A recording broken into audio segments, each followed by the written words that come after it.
Assalamualaikum warahmatullahi wabarakatuh. Nah, kali ini Cerimis akan membawakan kelanjutan cerita dari MWV Mystic kemarin ya. Ini part selanjutnya.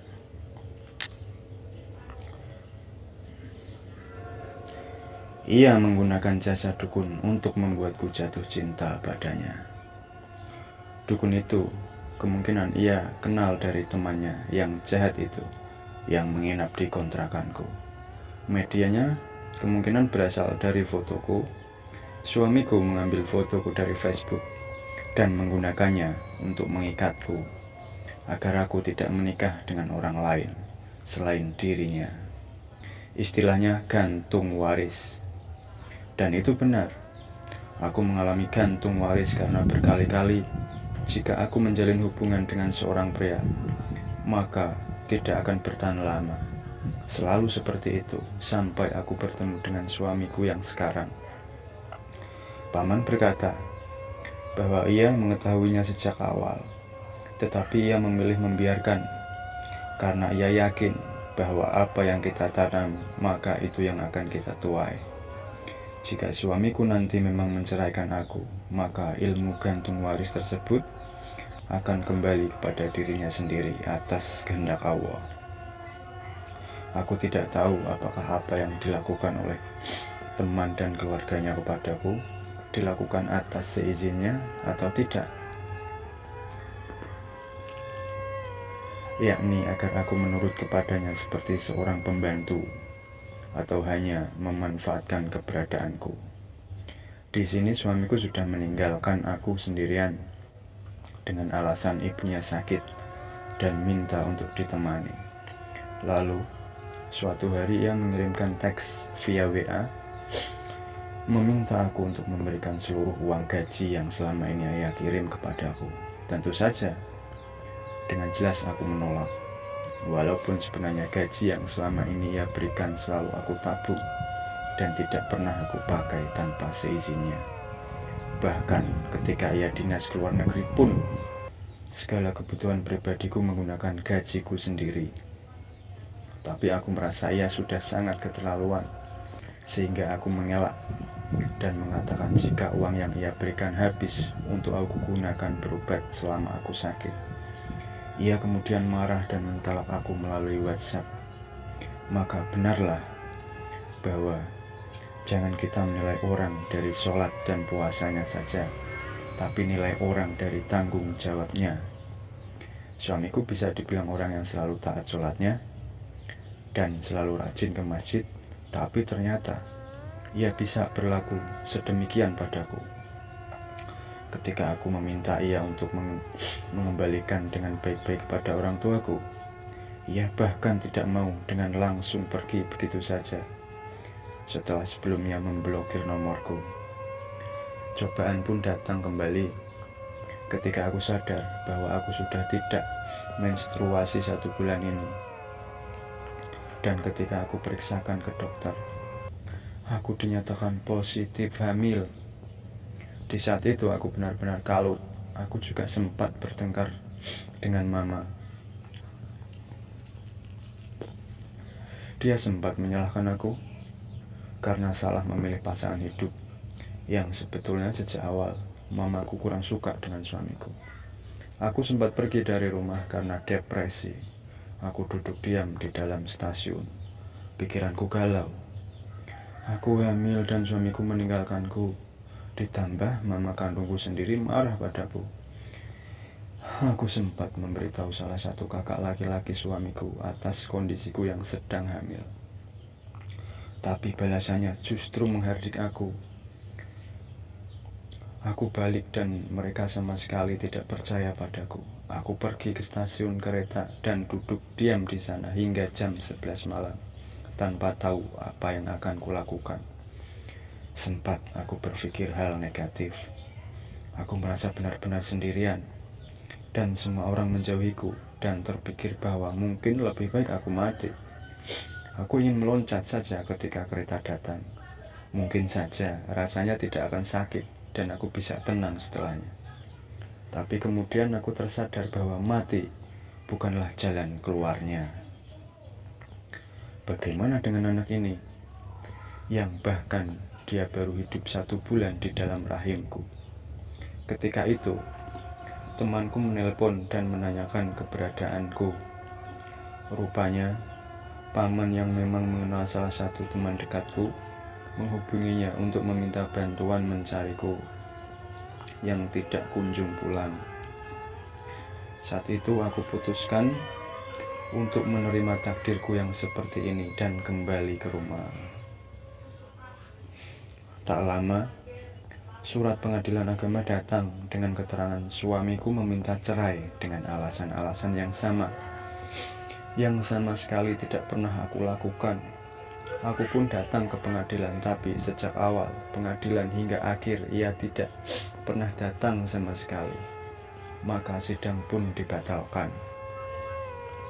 Rupanya suamiku ingin menggantung status perkawinan kami.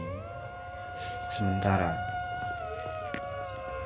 aku pun berfokus terlebih dulu pada kehamilanku ini. Sangat sulit rasanya hamil sendirian dengan keadaan tanpa suami, ditambah dengan teror yang tak kunjung usai seperti ini. Kontrol kandunganku pun aku lakukan rutin setiap bulan sendirian tanpa ada yang mendampingiku. Sakit, mual, susah, semuanya kulalui sendiri. Aku harus kuat karena ini demi anakku. Ketika hamil pun, keluarga mereka masih tidak berhenti menggangguku. Suatu ketika saat kehamilanku di usia 8 bulan, aku terbangun jam 12 malam. Lalu aku melihat ke arah pintu kamarku yang memang tidak pernah aku tutup, berhadapan dengan ruang tamu yang lampunya dalam keadaan mati. Di sana aku melihat satu sosok besar hitam dengan mata merah menyala dan taring yang panjang di kedua mulutnya, berdiri di ruang tamu. Ia semakin lama semakin mendekat ke arahku. Aku bacakan ayat kursi, Al-Fatihah, dan Muawwizatain. Aku mencoba berkomunikasi padanya dalam hati sambil bertatapan mata dengannya. Aku minta ia untuk pergi dan ia hanya menggeram. Lalu ku minta ia pergi untuk kedua kalinya dan geramannya makin kencang hingga aku pun merasa takut karena aku sedang mengandung. Aku bacakan ayat kursi, mencoba membaca dengan tenang dan ku minta kembali agar ia pergi. Awalnya ia tidak mau pergi karena jika ia kembali, ia akan dihukum oleh dukun yang mengirimnya. Lalu aku minta ia pergi ke tempat lain. Dan ia pun pergi, tapi aku tidak tahu kemana ia perginya. Masa-masa kehamilanku sudah memasuki masa 9 bulan.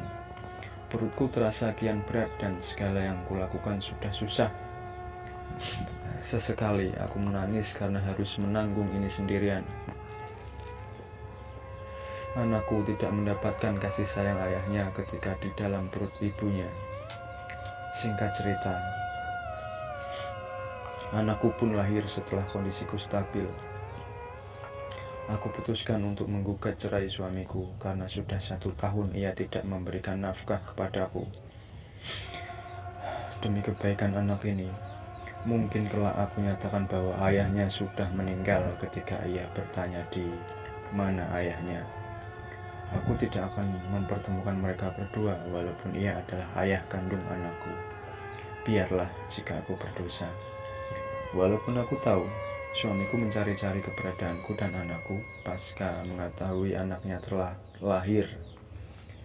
Dia coba menghubungi nomor bibiku dan memintaku untuk tidak menghalang-halanginya untuk bertemu dengan anaknya. Tapi semua terlambat. Aku tidak akan kembali padanya. Aku tidak mau hidup dengan rasa terancam. Bisa saja keluarganya nanti juga akan mencelakai anakku sebagaimana yang kualami. Hal yang menjadi kekhawatiranku terbukti ketika anakku berusia 1 bulan. Kebetulan paman datang ke rumah orang tuaku dan melihat anakku yang menangis terus-terusan. Seketika itu, ia mengurut pelan anakku dengan membacakan doa ruqyah. Salah satunya adalah ayat di surah As-Saffat. Seketika itu juga tiba-tiba muncul rambut-rambut hitam dari kulit anakku. Selain itu ada juga pasir hitam dan duri-duri halus bambu yang biasa kita temukan di pohon bambu, yang kalau kita pegang rasanya gatal. Itu semua muncul dari tubuh bayi kecilku. Hatiku sangat sedih. Seorang anak 1 bulan yang tidak mengerti apa-apa dan masih suci ini kenapa jadi sasaran mereka? Tidak cukupkah mereka menghancurkan hidupku dan kini merembet ke anakku satu-satunya? Paman mencoba membesarkan hatiku. Ia bilang anak kecil tidak akan bisa dijadikan korban tumbal karena ia memiliki 4 malaikat pelindung. Namun tetap saja aku menangis. Apa salah anakku? Ia bahkan tidak tahu apa-apa mengenai apa yang terjadi. Dan kenapa suamiku bisa setega itu? Walaupun mungkin yang ia lakukan itu hanya agar anakku rewel dan sehingga aku mengemis padanya untuk kembali padaku. Tapi ini sangat keterlaluan hingga mengorbankan anaknya sendiri. Mungkin perceraian memang jalan satu-satunya agar kami lepas dari belenggu yang mereka buat. Selama kehamilan hingga kini, aku masih melihat berbagai macam makhluk dari perempuan sampai jin yang mereka kirimkan ke rumahku. Ditambah lagi, sekarang kakiku pincang secara mendadak tanpa jatuh ataupun karena ulah mereka. Paman bilang mereka menabur sesuatu di dekat kantorku. Jadi ketika aku melewatinya, maka sihir yang diberikan oleh dukunya akan langsung menimpaku. Rasanya kakiku sangat sakit seperti diikat kuat dengan tambang. Aku bahkan pernah merasakan ditarik oleh sesuatu saat aku tidur. Jujur aku lelah, aku takut. Aku hanya ingin semua ini berakhir dan aku tidak lagi memiliki urusan dengan suamiku ataupun keluarganya lagi. Pamanku juga sempat menggambarkan sosok yang mereka kirim berwujud burung api dengan tinggi melebihi atap rumahku. Sosok itu dikirimkan ke rumahku ketika aku memberitahu keluarganya bahwa anakku telah lahir, dan tak berapa lama muncul keganjilan pada anakku. Ia selalu menangis jika aku bawa ke dalam kamarku. Beberapa waktu lalu, ketika aku bergantian menjaga anakku dengan mama, dari depan rumah mama mendengar tawa kuntilanak yang cukup nyaring dan melengking. Setelah suara itu, anakku terus-menerus menangis dan tidak tidur sama sekali selama 2 hari hingga jatuh sakit. Merasa rumahku tak lagi aman, maka aku berinisiatif menitipkan anakku ke rumah kerabat jauhku dan aku merahasiakannya dari suamiku. Aku tidak ingin lelaki itu mengetahui di mana anakku tinggal. Hal lain yang membuat aku semakin sedih adalah anakku tidak pernah mau jika aku gendong. Paman bilang selalu ada makhluk yang mengikutiku di belakang. Maka anakku pun tidak mengkonsumsi ASI sama sekali, karena jika aku yang menggendong, ia langsung menangis keras. Bisa bayangkan bagaimana sakitnya hati seorang ibu yang tidak bisa menyusui anak kandungnya sendiri, dan bahkan sang anak menolak bersentuhan kulit dengan ibu yang telah mengandungnya. Rasa sakit dan sedih itulah yang aku rasakan. Mungkin ada yang bertanya, kenapa keluarganya begitu berniat mencelakaiku? Kemungkinan besar adalah karena harta. Suamiku adalah anak bungsu, namun juga menjadi tulang punggung keluarga. Kakaknya belum ada yang menikah, namun keluarganya sering hidup dengan mewah. Kehadiranku bagai ancaman bagi keluarganya bahwa aku akan mengambil sumber kemewahan mereka. Mereka mengincarku, mengincar anakku, segala hal yang intinya membuatku pisah atau meninggal. Sehingga Harta suamiku bisa mereka nikmati tanpa campur tangan orang luar.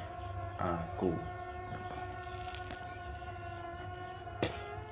Dan beginilah keadaanku sekarang. Mengasuh seorang buah hati yang bahkan tidak diakui oleh ayah kandungnya sendiri. Namun, biarlah aku bertahan. Aku yakin akan ada saatnya pertolongan Allah itu datang. Yang kubutuhkan adalah bersabar dan menjalani apa yang ada. Demikian ceritaku. Semoga dapat diambil pelajarannya. Mohon doanya juga untuk keselamatanku dan anakku, karena aku tidak tahu hal keji apa lagi yang akan keluarga mereka lakukan padaku dan anakku. Ini kelak selama perceraian kita belum terlaksana. Tamat. Terima kasih teman-teman yang udah stay di channel Serimis. Jangan lupa like, share, and subscribe ya teman-teman. Assalamualaikum warahmatullahi wabarakatuh.